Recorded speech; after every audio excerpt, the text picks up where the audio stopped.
यदि वीडियो पसंद आए तो वीडियो को लाइक करें और नीचे दिख रहे बेल आइकन को दबाकर चैनल को सब्सक्राइब करें। श्लोक नंबर 5 है आपका, जिसमें हमें क्रोध के विषय में बताया गया है। क्रोधो हि शत्रुः प्रथमो नराणां देह स्थितो देह विनाशनाय यथा स्थितः काष्ठगतो हि वह्निः सा एव वह्निर्दहते शरीरम। एक बार पुनः इसको आवृत्ति करेंगे। इस बार आप भी मेरे साथ आवृत्ति करें। क्रोधो हि शत्रुः प्रथमो नराणां देह स्थितो देह विनाशनाय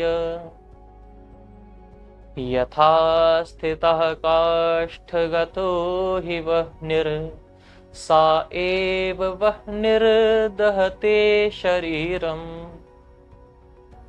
बहुत ही सरल और बहुत ही सुंदर श्लोक है।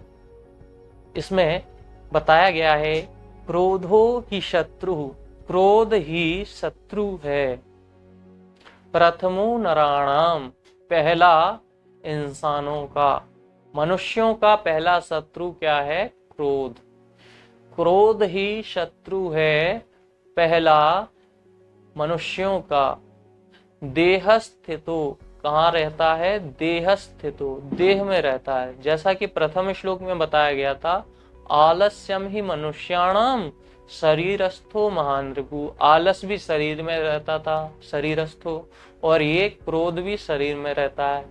आलस कैसा रिपु था, कैसा शत्रु था? आलस महान, बहुत बड़ा।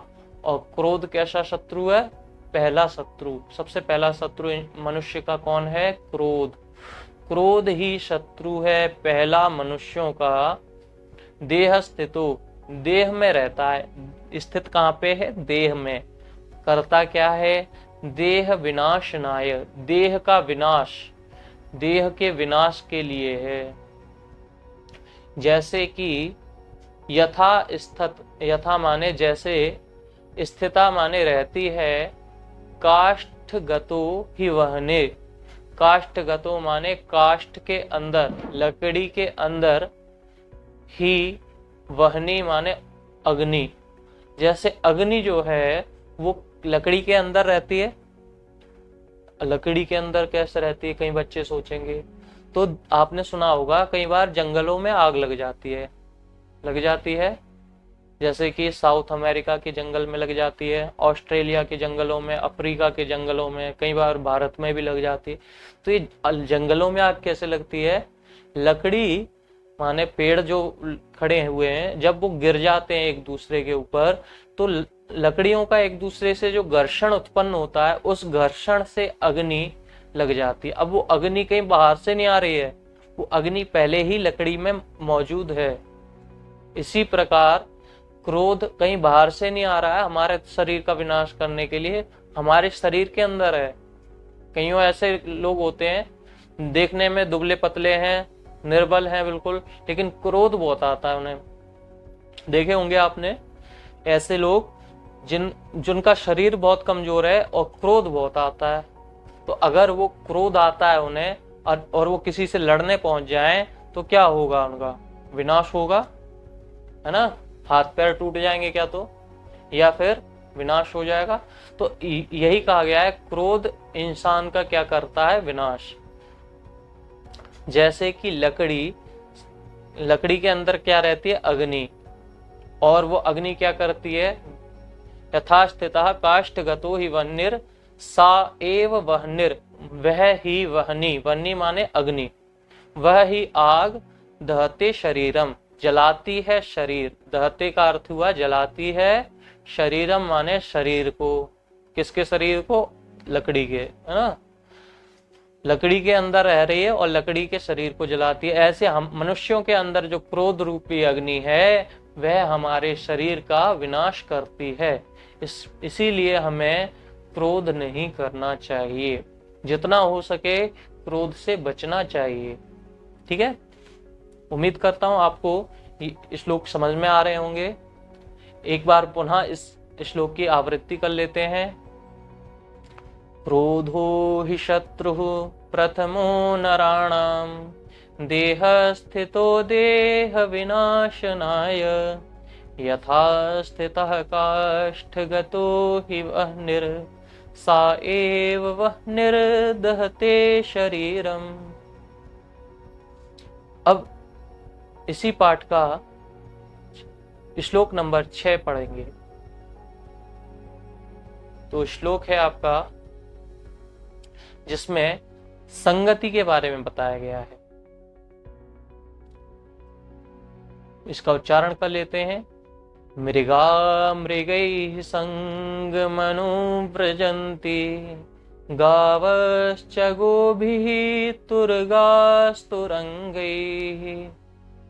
मूर्खाश्च मूर्खैः सुधियः सुधीभिः समानशीलव्यसनेषु शक्यम्। पुनः श्लोक की आवृत्ति करते हैं। मृगाः मृगैः संगमनो व्रजन्ति गावश्च गोभिः तुर्गास्तुरंगैः मूर्खाश्च मूर्खैः सुधियः सुधीभिः समानशीलव्यसनेषु शक्यम्। तो श्लोक है, इसमें बताते हैं मृगा मृगैः। मृगा का अर्थ है हिरण। मृगैः माने हिरणों के संग अनुव्रजंती रहते हैं। हिरण हिरण के संग रहते हैं। कभी देखा है आपने हिरण शेर के संग रहता हो, या हिरण भेड़िए के संग रहता हो, या अन्य किसी जानवर के संग रहता हो? नहीं ना। तो हिरण हिरण के संग रहते हैं। मृगा मृगैः संग मनुव्रजन्ति गावश्च गोभी, और गावः माने गाय, गाय गोभी माने गायों के संग। तुरगाः माने घोड़े, तुरंगैः माने घोड़ों के संग। देख लीजिए, मृगाः मृगैः माने हिरण हिरण के संग रहते हैं, गाय गाय के संग रहती हैं, घोड़े घोड़ों के संग रहते हैं। मूर्खाश्च मूर्खैः, मूर्ख लोग मूर्ख लोगों के संग रहते हैं। और सुधियः सुधीभिः, अच्छी बुद्धि वाले लोग अच्छी बुद्धि वालों के संग रहते हैं। बुद्धिमान लोग बुद्धिमान लोगों के संग रहते हैं। ठीक है। समानशील व्यसनेषु शक्यम, समानशीलता माने समान अच्छाई, व्यसनेषु माने बुराइयों में, सख्यम माने मित्रता होती है।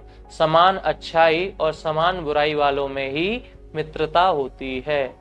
जैसे कि एक व्यक्ति है, उसमें व्यसन लग गया है काय का, शराब का, तो उसकी मित्रता एक शराबी से हो जाती है। शराबी को शराबी मित्र मिल जाते हैं, गुटखा खाने वाले को गुटखा खाने वाले मिल जाएंगे, जो पढ़ने वाला बच्चा होगा उसको पढ़ने वाले मित्र मिल जाते हैं अपने आप, जो खेलने वाला होगा उसको खेलने वाले मित्र मिल जाते हैं, जो चोरी करने वाला होता है उसको चोरी करने वाले मिल जाते हैं। वो एक अपना अलग ही समूह बना लेता है चोरों का। तो इस प्रकार जैसा आप में शीलता है, जैसी आप में व्यसन है, वैसे ही आपको आपके मित्र मिलेंगे। तो हमें अगर बुद्धिमान बनना है तो बुद्धिमान लोगों की मित्रता करनी चाहिए। तो एक बार पुनः इस श्लोक की आवृत्ति करते हैं।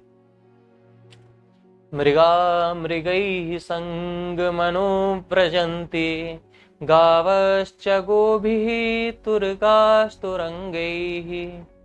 मूर्खाश्च मूर्खैः सुधियः सुधीभिः समानशील व्यसनेषु शक्यम्।